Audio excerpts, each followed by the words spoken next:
우리 주변에도 가까운 아가씨들이 있습니다. 처녀들이 있는데 왜 멀리 사는 처녀와 결혼하는 이유가 뭡니까? 그건 바로 그 처녀가 내 마음에 들기 때문에 멀리 사는 처녀와 결혼을 하더라는 거예요. 왜 우리가 옷을 살 때 이 가게 저 가게 기웃거리며 옷가게들을 한 바퀴 삥 도는 이유가 바로 뭐예요? 내 마음에 드는 옷을 찾기 위해서라는 거예요. 우리 집 근처에도 가까운 음식점들이 참 많습니다. 하지만 왜 굳이 멀리에 있는 음식점으로 가는 이유가 바로 뭡니까? 그것은 내 마음에 드는 음식을 먹기 위해서라는 거예요.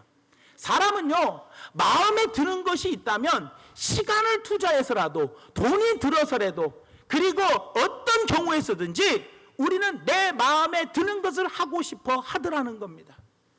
이스라엘의 대표적인 왕이 있는데 바로 사울 왕과 그리고 다윗 왕이 있습니다. 이 사울 왕과 다윗 왕은 똑같이 40년 동안 나라를 통치했던 왕입니다. 그리고 똑같은 왕관을 사용했던 사람입니다. 그런데도 어떤 사울 왕은 하나님이 패하시고 다윗 왕은 하나님의 마음에 맞는 사람이라고 하나님께서 들어 사용하여 주셨더라는 거예요.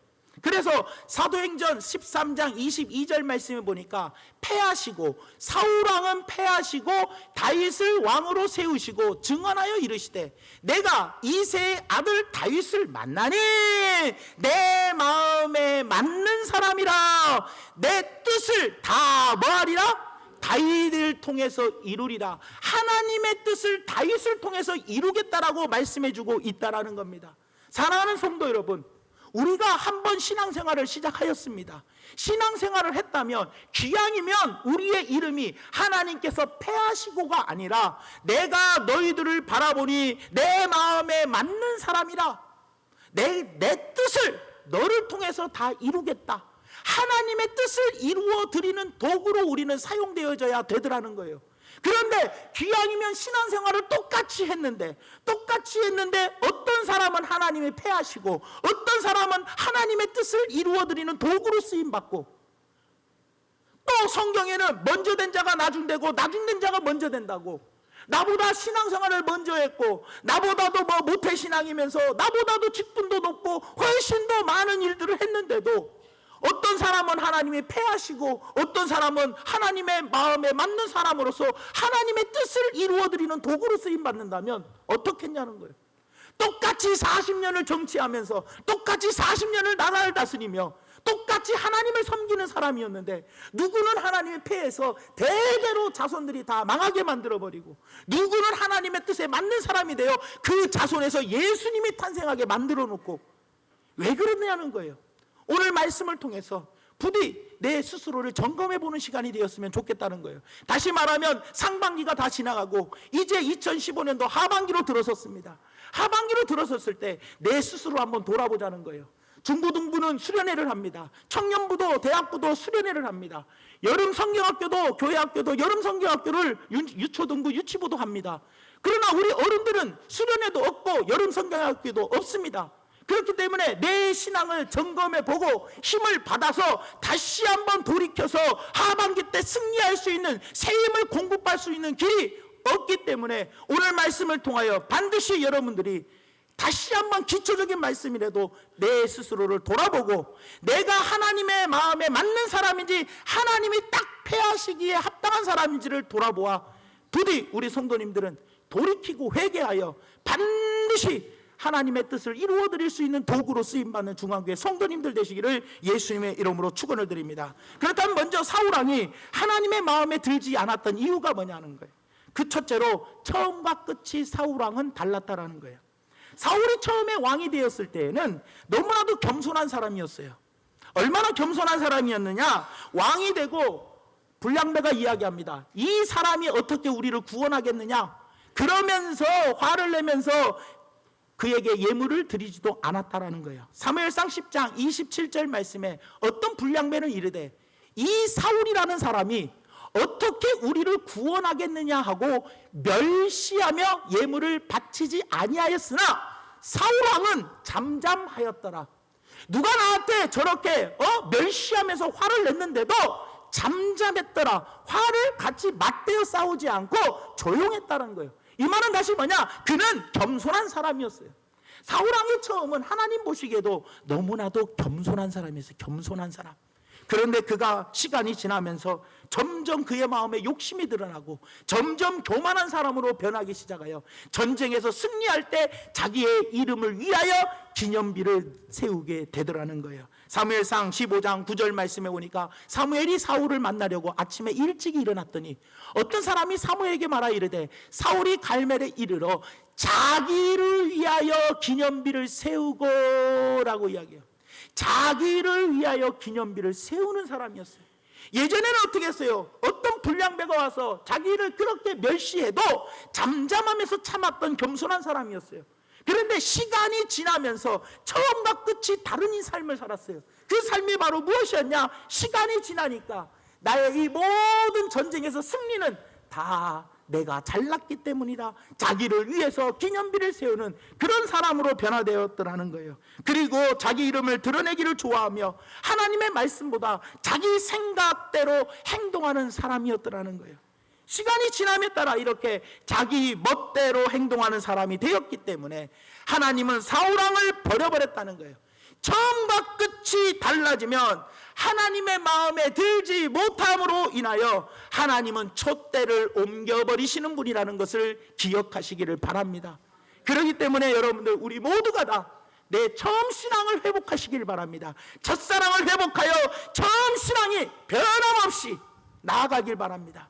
어떤 분들은 이럽니다. 목사님, 우리 남편은 아이고 우리 저 집사님은 아이고 학창시절에 학생회장도 하고 저분 열심히 했어요. 과거에 열심히 한 거 지금은 열심히 안 한다는 이야기 아닙니까?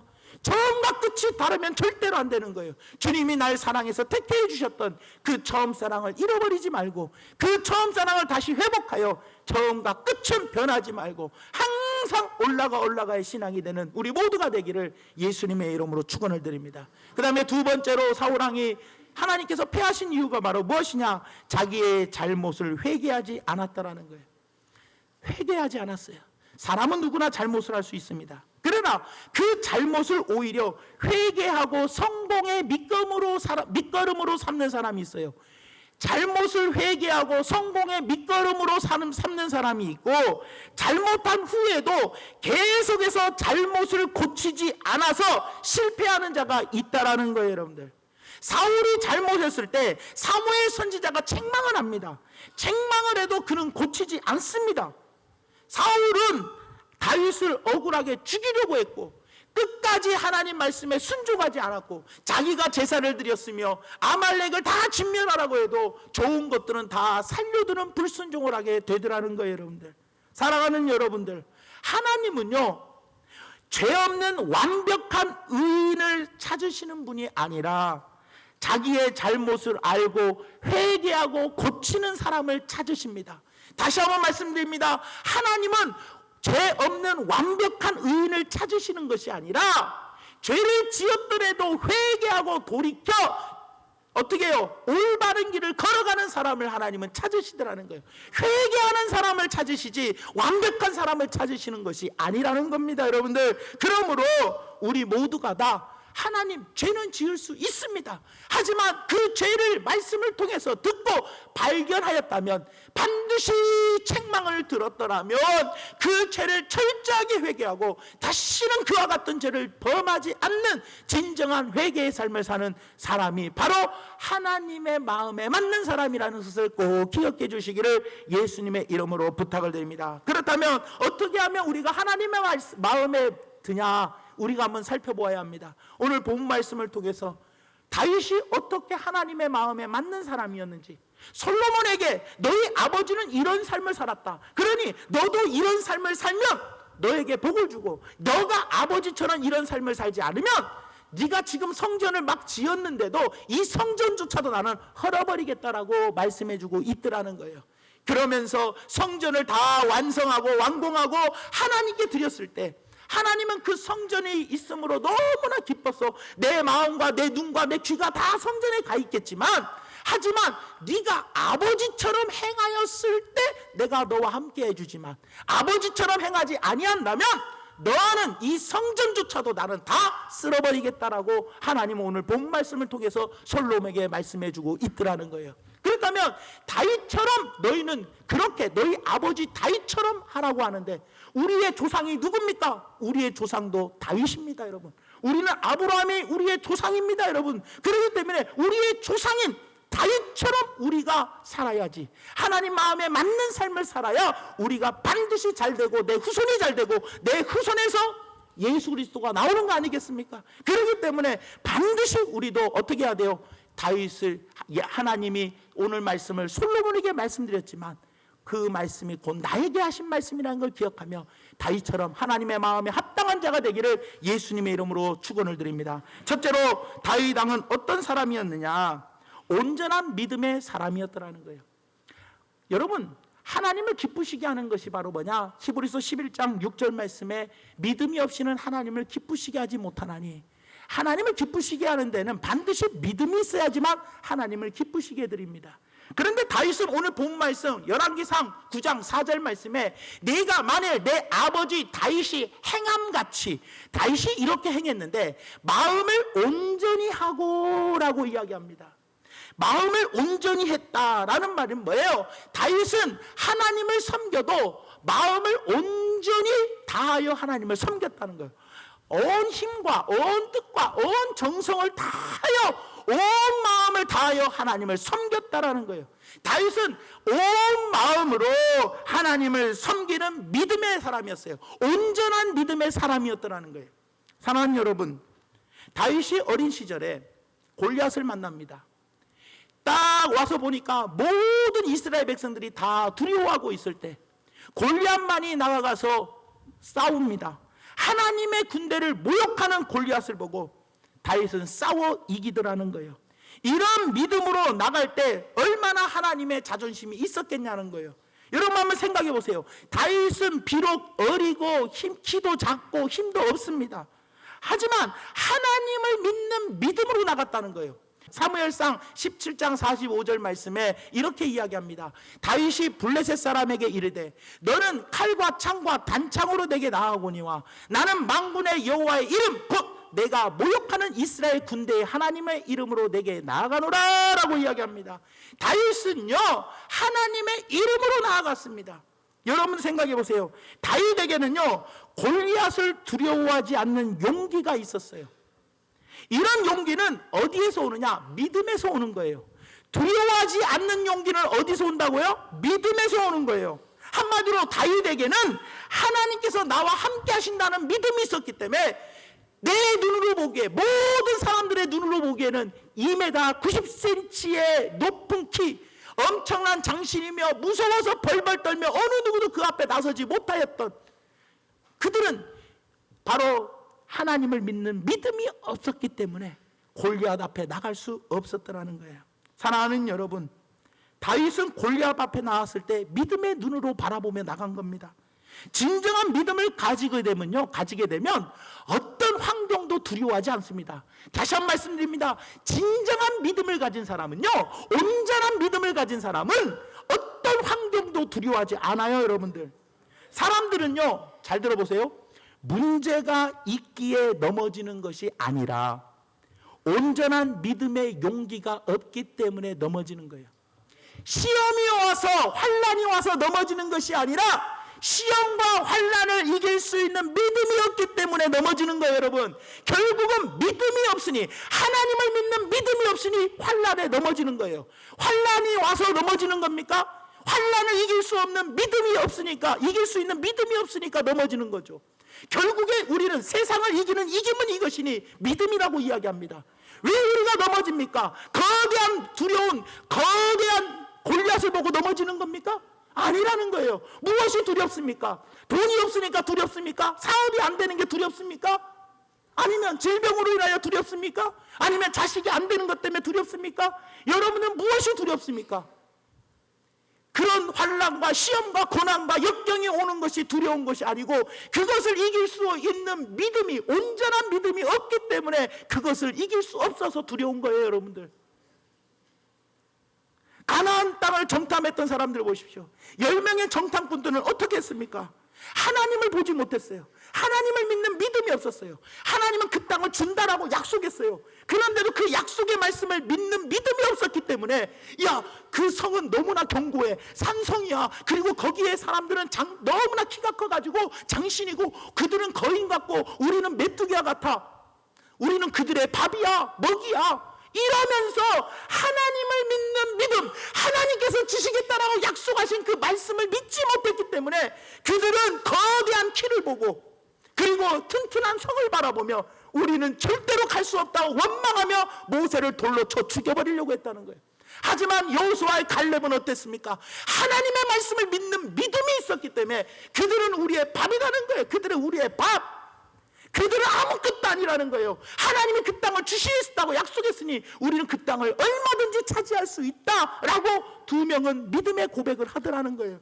사랑하는 성도 여러분, 다윗은 비록 소년이었어요. 키도 작고 힘도 없고 보잘것없는 사람이었지만 왜 골리앗을 두려워하지 않았느냐? 하나님을 믿는 온전한 믿음이 있었기 때문에 골리앗을 두려워하지 아니하고 앞으로 전진하며 나가서 골리앗을 무찌르고 죽여버렸다는 거예요. 사랑하는 성도 여러분, 하나님은 전심으로 하나님을 향하는 자에게 능력을 베풀어 주신다라고 약속했어요. 우리의 시선이 하나님을 향하고 있습니까? 온전한 마음으로 하나님을 향해야 돼요. 의심하는 마음이 0.1%도 있어서는 안 돼요. 온전한 마음으로 하나님을 향해야 한다는 거예요. 역대하 16장 9절 말씀에 이렇게 이야기합니다. 여호와의 눈은 온 땅을 두루 감찰하사 전심으로 자기에게 향하는 자를 위하여, 전심으로 자기에게 향하는 자를 위하여 능력을 베푸시나니. 능력을 누구에게 베푸시느냐? 전심으로 자기에게 향하는 자, 전심으로 자기에게 향하는 자. 0.1%도 세상을 향하는 게 아니고 온 마음이 온전한 믿음으로 하나님을 다 향하는 사람, 이 사람을 하나님은 그 사람에게 능력을 베풀어 주시는 겁니다. 여러분들, 여리고성에 있는 사람들이 장신이 없고 스스로는 보기에는 메뚜기와 같이 보였어도 아무 문제가 안 되었던 것은 하나님을 바라보았기 때문에, 전심으로 하나님을 바라보았기 때문에 그랬다는 거예요. 홍해바다가 앞에 있고 뒤에 있는 애국 군대가 올 때에도 이스라엘 백성들은 다 두려워하며 하나님을 원망하고 모세를 원망했어요.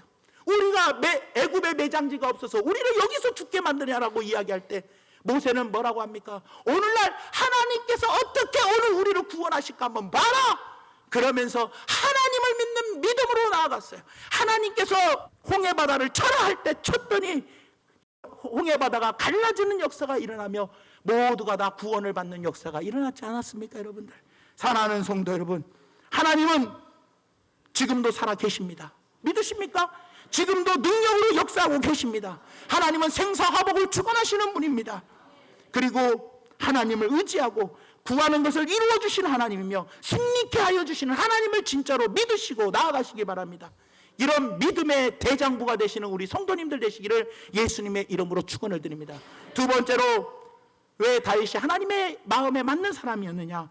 오늘 본 말씀 4절 말씀에 보니까 내가 만일 내 아버지 다윗이 행함같이 마음을 온전히 하고 바르게 하여라고 이야기합니다. 바르게 하여. 바르다는 말은 뭐냐? 잘못하지 않았다라는 말이 아니라 잘못했을 때 겸손하게 받아들여 회개한 사람이 바르게 가는 사람입니다.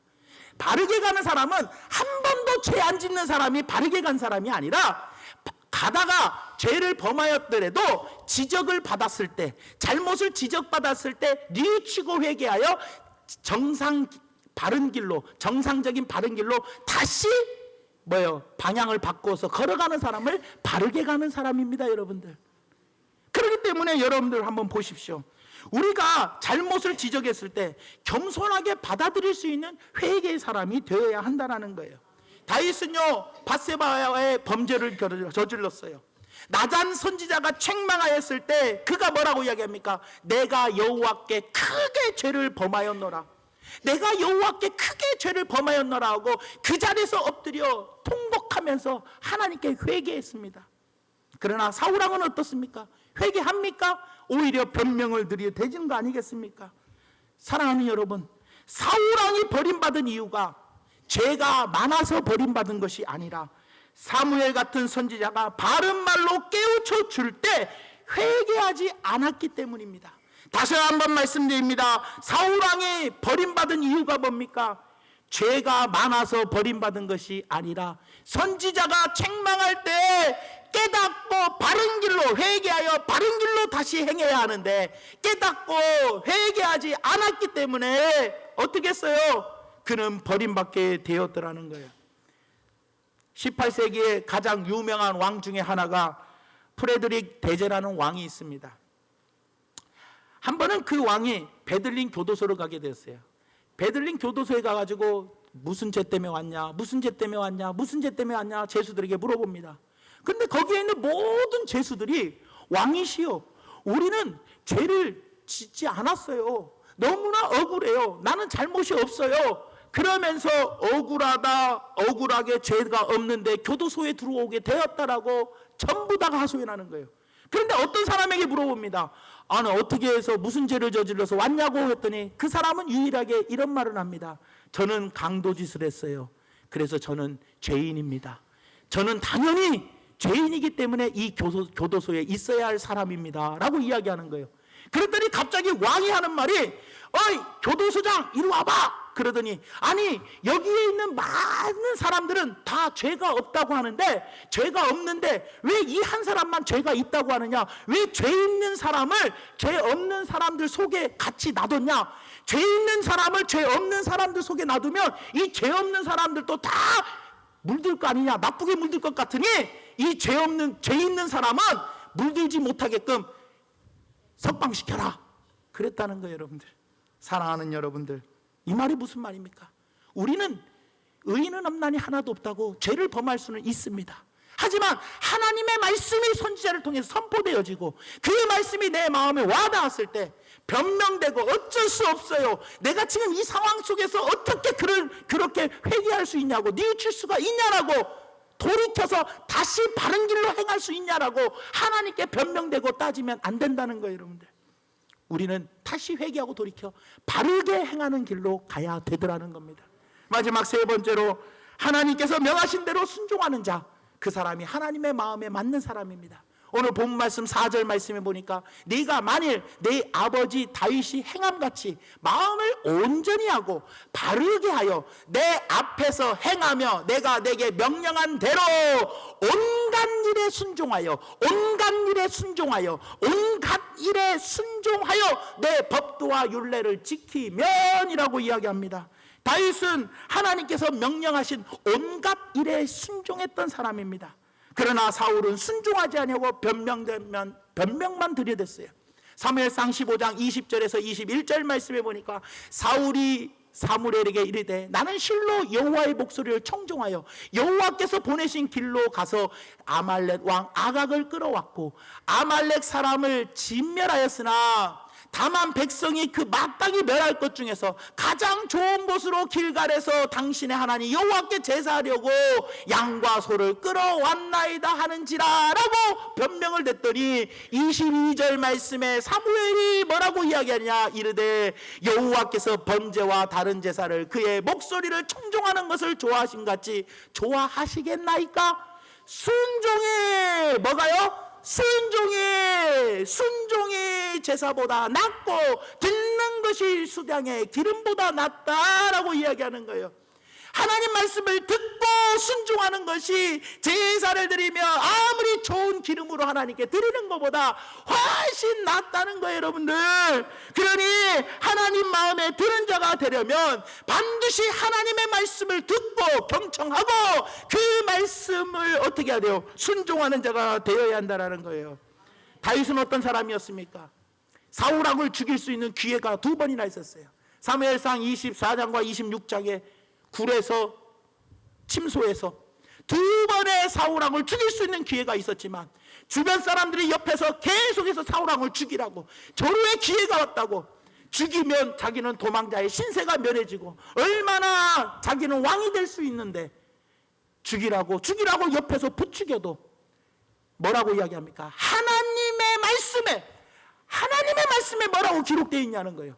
하나님의 기름 부은 주의 종을 나는 해할 수 없다라고 하며 기름 부은 자를 해할 수 없다며 2번씩이나 기회가 왔는데도 끝까지 끝까지 하나님 말씀을 붙잡고 그 말씀에 순종하는 자였더라는 거예요. 여러분들, 사랑하는 여러분, 여러분은 여러분들의 자녀가 마음에 드십니까? 여러분들의 자녀가 마음에 드십니까? 무슨 말을 하면 말하는 것마다 대들고 따지고 말 안 듣는 자녀가 마음에 듭니까? 아니면 여러분들의 말에 자녀들이 예 어머니 아버지 순종하는 자녀들이 마음에 듭니까? 순종하는 자녀가 여러분들의 마음에 들죠. 하나님도 마찬가지입니다. 여러분들의 마음에 맞는 자녀들에게 더 주고 싶어요, 덜 주고 싶어요? 더 주고 싶듯이 하나님도 하나님 말씀에 순종하는 자에게 기적으로 함께 해주십니다. 성경에 나오는 모든 기적은 순종할 때 일어났습니다. 노아가 홍수가 온다고 120년 동안 배를 지으라고 할 때 그 말씀에 남들은 다 뭐예요? 야, 하늘에 무슨 홍수가 내려, 다 비웃었지만 노아는 어떻게 했어요? 120년 동안 묵묵히 뭐 했어요? 배를 만들었어요. 결국에는 노아와 그의 가족만 구원을 받게 되었더라는 거예요. 양의 피를 문설주 좌우 임방에 바라라. 그래야지 죽음이 넘어간다. 너희가 살 수 있다고 할 때 아이고 양이 아까워 죽겠는데 무슨 양을 잡아? 하고 피를 바르지 않았더라면 그들은 다 죽어버리고 말아버렸다는 거예요. 순종했더니 죽음이 면해졌더라는 겁니다. 사랑하는 여러분, 여리고성도 마찬가지 아닙니까? 하루에 한 바퀴씩 돌아라 할 때 한 바퀴씩 돌고 마지막 날은 7일째 되는 날은 7바퀴 돌아라 할 때 순종했고 소리를 지르라고 해서 순종했더니 여리고성이 우르르 무너졌더라는 거예요. 여러분, 10명의 문둥병자도 마찬가지입니다. 가서 제사장에 보이라는 거예요. 그리고 여러분들 뭐합니까? 실로암에 가서 물가에 가서 씻으라 할 때 순종했더니 고침을 받는 거예요. 사랑하는 여러분, 베드로는 어떻습니까? 여러분들, 말씀에 의지하여 그물을 내렸더니 기적이 일어났어요. 누가복음 5장 5절에 보니까 뭐라고 이야기하냐? 시몬이 대답하여 이르되 선생님, 우리들이 밤이 새도록 수고하였을 때 잡은 것이 없지만은 말씀에 의지하여 내가 그물을 내리다 하고 내렸더니 뭐예요? 그물이 찢어질 정도로 많이 잡혔는데 내 배에도 가득 차고 동무의 배에도 가득 찼다라는 거예요. 사랑하는 여러분, 이치에 맞든 안 맞든 상식이든 비상식이든 과학적이든 비과학적이든 베드로처럼 말씀에 의지하며 순종하라 할 때 순종하면, 기쁜 곳에 그물을 던지라 할 때 던지고 순종하면 기적은 일어나게 되어 있는 겁니다. 기적은 어떤 사람의 것입니까? 하나님의 마음에 맞는 사람, 다시 말하면 순종하여 하나님의 마음에 맞게 행하는 사람만이 기적을 체험할 수 있더라는 겁니다. 말씀의 결론을 맺습니다. 사도행전 13장 22절부터 23절 말씀에 보니까 사울을 패하시고 다윗을 왕으로 세우시고 증언하여 이르시되 내가 이새의 아들 다윗을 만나니 내 마음에 맞는 사람이라 내 뜻을 다 다윗에게 이루리라 하시더니 하나님이 약속하신 대로 이 다윗의 후손에서 이스라엘을 위하여 구주를 세우셨으니 곧 예수님이라. 바로 예수님이, 자기의 후손에서 예수님이 나와서 이스라엘을 구하고 온 인류를 구원했더라는 거예요. 사랑하는 성도 여러분, 하나님의 마음에 맞게만 하면 나만 하나님께 쓰임받는 것이 아니라 내 후손 중에서도 대한민국을 살릴 수 있는 사람이 반드시 나온다는 거예요. 이것이 하나님의 약속이라는 것을 꼭 기억하시면서, 여러분들, 우리 비록 어른들은 이번에 수련회가 없지만 우리 신앙을 한번 좀, 기본적인 말씀 아닙니까? 우리가 신앙생활하며 너무나 많이 들었던 말씀 아닙니까? 오늘 말씀을 다시 한번 점검하고 내 신앙을 다시 한번 돌아봐. 똑같이 신앙생활을 했는데도, 똑같이 정치를 했는데도 누구는 패하고 누구는 마음에 맞다고 하나님의 뜻을 그 사람을 통해서 이루는 그런 도구로 쓰임받는 사람이 되냐는 거예요. 사랑하는 여러분, 여러분들은 쓰임받는 도구십니까? 하나님의 뜻이 여러분을 통해서 지금 하나님이 사용하고 계시는 여러분들의 도구입니까? 스스로를 돌아보며, 그렇지 않다면 지금이라도 늦지 않았습니다. 죄가 많아서가 아니라 회개하고 돌이키고 바르게 행하는 자, 그리고 말씀에 순종하는 자, 그 사람이 바로 하나님의 뜻에 맞는 사람이고 하나님의 뜻을 반드시 이루는 사람이라는 것을 기억하며 우리 모두 그런 사람으로 변화되어 하반기에는 하나님께 인정받는 우리 모두가 되기를 예수님의 이름으로 축원드립니다.